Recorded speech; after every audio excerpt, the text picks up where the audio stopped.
आइए दोस्तों बात करते हैं देश और दुनिया में चल रहे इस वायरस के बीच अभी इस वक्त की ताजा क्या बिग ब्रेकिंग न्यूज और बुलेटिन निकल कर आ रहे हैं। तो बड़ी खबर आप देख सकते हैं दोस्तों इस वक्त की कि दुनिया भर में इस वायरस के चलते जान जाने वाले लोगों की संख्या दोस्तों 1,65,000 से भी ज्यादा पहुंच चुकी है। वहीं टोटल संक्रमित लोगों की संख्या दुनिया भर में 24 लाख से ज्यादा हो चुकी है। इसके अलावा दोस्तों अभी भारत की बात करें तो भारत में दोस्तों पिछले 24 घंटों में इस वायरस से संक्रमित मामलों का आंकड़ा 1553 तक पहुंच चुका है। यानी कि दोस्तों पिछले 24 घंटों में 1553 नए संक्रमित केसेस देखे गए। इसके बाद कुल संख्या 17,000 के पार भारत में पहुंच चुकी है। वहीं दोस्तों 36 लोगों की जान जाने की खबर भी है पिछले 24 घंटों के दौरान। इसके अलावा अभी भारत में टोटल संख्या की बात करें तो 17,265 लोग इस वायरस से संक्रमित हो चुके हैं। अब तक दोस्तों टोटल 543 लोगों के जान जाने की खबर पूरे भारत में निकल कर आ रही है। तो दोस्तों ये तो रहे कुछ आंकड़े जो कि केंद्रीय स्वास्थ्य और परिवार कल्याण मंत्रालय की ओर से जारी किए गए हैं। और चलिए अब नजर डालते हैं इस वक्त की कुछ ताजा बड़ी खबरों पर। तो एक अपडेट देख सकते हैं दोस्तों की 56 साल पहले इस महिला वैज्ञानिक ने की थी दोस्तों इस वायरस की खोज। जी हाँ, क्या आपको पता दोस्तों कि अभी देश और दुनिया भर में फैले हुए इस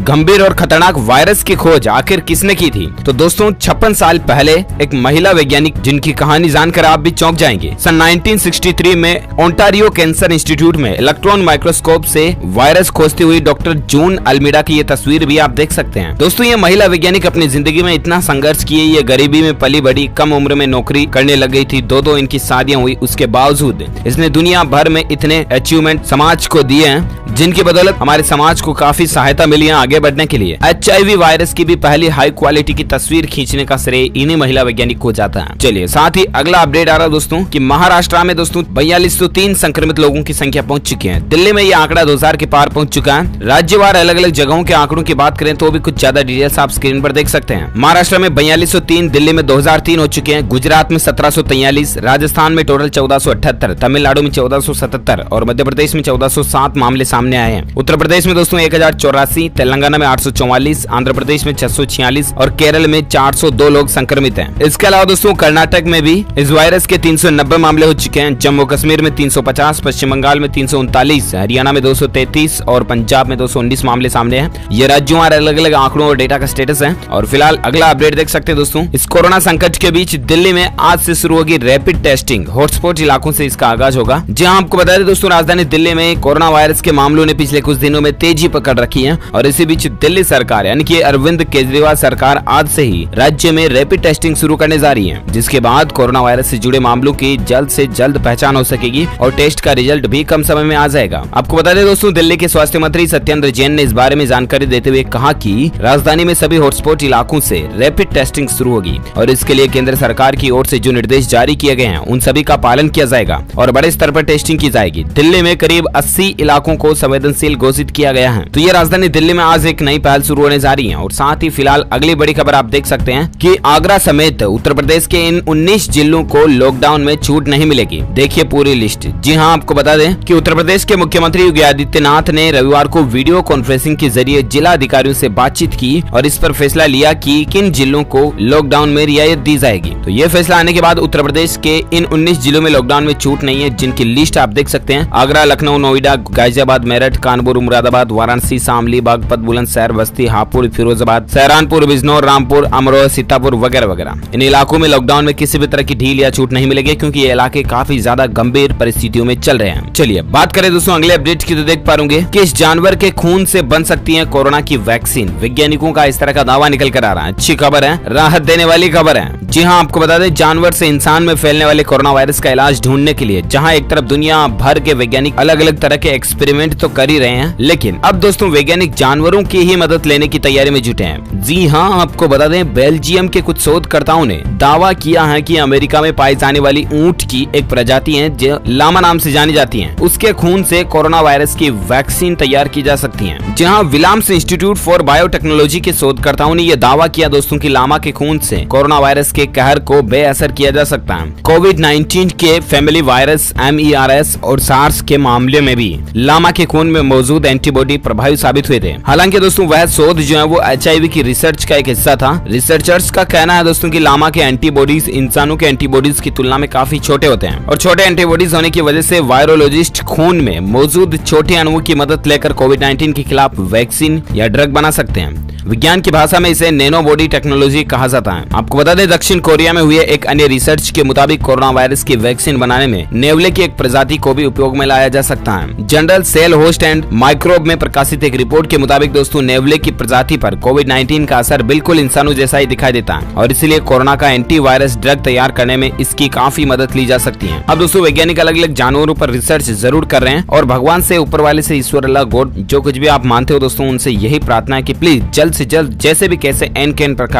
बस इस कोरोना वायरस की वैक्सीन, दवाई, टीका तैयार हो जाए ना, तो ये बहुत बेहतर होगा मानव जाति के लिए। हम सबकी ऊपर वाले से यही प्रार्थना है कि जल्द से जल्द वैज्ञानिकों को टीका मिल जाए। अब दोस्तों यहाँ पर अगर वैज्ञानिक जानवरों वगैरह का इस्तेमाल करके भी ऑफिशियली टीका रिलीज हो जाता है ना, तो WHO यानी कि वर्ल्ड हेल्थ ऑर्गेनाइजेशन की तरफ से जरूर ऑफिशियल प्रेस नोट जारी किया जाएगा। उस दरमियान हम आपको DLS न्यूज के ऊपर जरूर बता देंगे कि आज कोरोना की दवाई आ चुकी है, इसका ये नाम है, फला टिकड़ा पूछ रहा वगैरह सारी चीजें आपको DLS न्यूज के माध्यम से क्लियरली कांच की तरह बताएंगे। तो इसके लिए आप हमसे जुड़े रहिएगा और इस चैनल को सब्सक्राइब करके बेल आइकन तो जरूर दबाए रखिएगा ताकि कभी भी भविष्य में आने वाली काम की खबरों के न्यूज अपडेट्स आप कभी मिस नहीं कर पाएंगे। और हाँ दोस्तों, साथ ही इस वीडियो को आप लाइक भी जरूर कर देना, क्योंकि हमारी मेहनत का फल सिर्फ और सिर्फ आपके लाइक बटन को दबाना ही है। आप अगर लाइक दबाते हो तो हमें मोटिवेशन मिलता है, प्रेरणा मिलती है और आपके लिए अच्छी अच्छी काम की खबरें, एजुकेशनल न्यूज अपडेट्स लाने के लिए। इसलिए बस मैं आपका बिना टाइम वेस्ट किए सीधे आपको ले चलता हूँ अगले अपडेट में। तो देख पा रहे बड़ी खबर है कि कोरोना काल के बीच दोस्तों केरल में सड़कों पर चहल पहल देखी गई, रेस्तरां वगैरह खुल चुके थे, तभी केंद्र सरकार से फटकार पड़ी और कहा गया कि ये लॉकडाउन उल्लंघन है, ढील न दें। जी हाँ, देखिए जरा दोस्तों, केंद्रीय गृह मंत्रालय ने केरल के शहरों में रेस्तरां खोलने, बस यात्रा की अनुमति देने और निगम के इलाकों में सूक्ष्म, लघु एवं मध्यम उद्योगों को खोलने के वहां की सरकार के फैसले पर कड़ी आपत्ति जताई है और कहा कि ये लॉकडाउन के दिशा निर्देशों को हल्का करने के बराबर है। गृह मंत्रालय ने केरल सरकार को लिखे पत्र में कहा कि राज्य सरकार ने 17 अप्रैल को बंद संबंधी उपायों के लिए संशोधित निर्देशों को प्रसारित किया, जिसमें उन गतिविधियों की इजाजत दी गई जो कि केंद्र द्वारा 15 अप्रैल को जारी संगठित संशोधित निर्देशों के तहत प्रतिबंधित हैं। तो ये कुछ मसला चल रहा है केरल में। और साथ ही दोस्तों अगला अपडेट देख सकते हैं कि कोरोना की लड़ाई में TI शहीद हो चुका है। इंदौर में सीना चीर देने वाली इमोशनल डिस्टेंसिंग देखिए, कोरोना वीर का शव पत्नी के सामने, फिर भी दर्शन तस्वीर में। जी हाँ दोस्तों, बड़ी ही भावुक कर देने वाली खबर है हकीकत में। दरअसल दोस्तों कोरोना पॉजिटिव मरीजों की संख्या के लिहाज से रविवार को थोड़ी राहत मिली है और संख्या साथ ही रही, मगर दुखद घटनाक्रम 4 मरीजों की मौत करा। इनमें जूनी इंदौर TI देवेंद्र कुमार चंद्रवंशी की मृत्यु भी शामिल है। इसके अलावा साकेत बिलेगिया, राजेश चंदेरिया और कुंवर लाड़ी बाई भी ये दुनिया से छोड़कर चली गई है। अब दोस्तों ड्यूटी के दौरान संक्रमण का शिकार हुए जूनी इंदौर TI देवेंद्र कुमार चंद्रवंशी की शनिवार रविवार दरमियान रात अरविंदो हॉस्पिटल में जान चली गई। 11:30 बजे उन्होंने आखिरी सांस ली। राजकीय सम्मान के साथ उनका अंतिम संस्कार हुआ। कोरोना के बाद उनके फेफड़ों में निमोनिया हो गया था, जिसके चलते उनकी मौत भी हो गई। लेकिन दोस्तों दुखद भरी बात यह है कि उनकी पत्नी के सामने होते हुए भी उनकी पत्नी उनके पास न जा सकी। साथ ही इस खबर से आप एक सीख लीजिए कि देवेंद्र को श्रद्धांजलि देने के 3 तरीके हैं। उन्होंने कोरोना से लड़ते हुए जान गंवाई है, इसलिए अगर आप में, आपके परिवार वालों में, दोस्तों, मित्रों, पड़ोसी में किसी में भी अगर इसके लक्षण दिखे तो छिपाए नहीं, खुद आगे आएं और बताएं।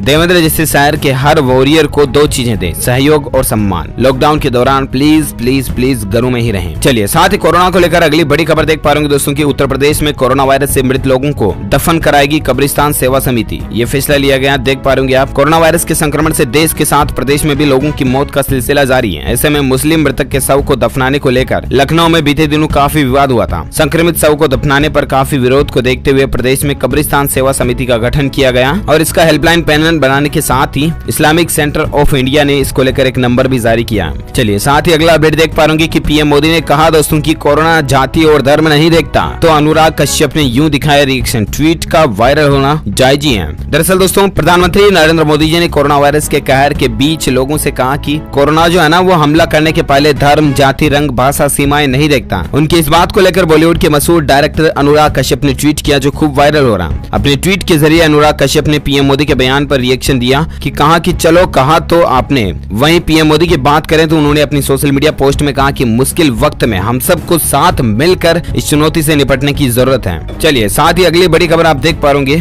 कि कोविड-19 को लेकर पेरिस में नया खतरा। देखिए दोस्तों, पानी में कोरोना वायरस मिला। जी हाँ, ये खबर आपको चौंका सकती है, बहुत ही ज्यादा गंभीर है। देखिएगा दोस्तों, संक्रामक महामारी कोरोना वायरस का एक और बड़ा खतरा सामने आया। फ्रांस की राजधानी पेरिस शहर में पानी में भी कोविड-19 के विषाणु पाए गए हैं। शहर के एक अधिकारी ने इसकी पुष्टि की है। दरअसल दोस्तों अधिकारी सेलिया ब्लाउल ने बताया कि पेरिस में गैर पीने योग्य पानी में नए कोरोना वायरस के -Q सूक्ष्म निशान पाए गए हैं और ये पानी सड़कों की सफाई आदि में इस्तेमाल किया जाता है। अधिकारी ने कहा दोस्तों की फिलहाल पीने के पानी दूषित होने का कोई खतरा नहीं है। लेकिन प्रश्नवाचक चिन्ह खड़ा ये होता है दोस्तों कि क्या कहीं पीने के पानी में अगर कोरोना वायरस आ गया तो, या पीने का पानी जो नलों के द्वारा आता है उसमें कहीं ये वायरस आ गया तो। हालांकि दोस्तों अभी आपको ऐसे सवालों को लेकर बिल्कुल भी चिंता करने की या डरने की जरूरत नहीं है, क्योंकि अभी तक ना ही वैज्ञानिकों की तरफ से ऐसी कोई बात देखने को मिली है कि पानी में वायरस का इन्फेक्शन जाना आना वगैरह। इसके अलावा ना ही अभी तक ऐसा कोई समस्या, प्रॉब्लम, घटना दुनिया में, देश में कहीं पर भी देखने को नहीं मिली है। तो प्लीज आप टेंशन ना ले। लेकिन यहाँ पर मैं एक बात जरूर कहना चाहूंगा कि आपका जो पीने का पानी का टैंकर वगैरह है उसको बिल्कुल आप ढकाए रखें, गंदे हाथों से उसमें पानी डुबोए ले, ऐसा कुछ नहीं है। बाहर से आए और हाथ ही नहीं धोए टैंक में पानी निकालिए, ऐसा ना करें। ये आदतें आपको खतरे में डाल सकती हैं और कोरोना वायरस का ठेका नहीं दोस्तों, ऐसी आदतों से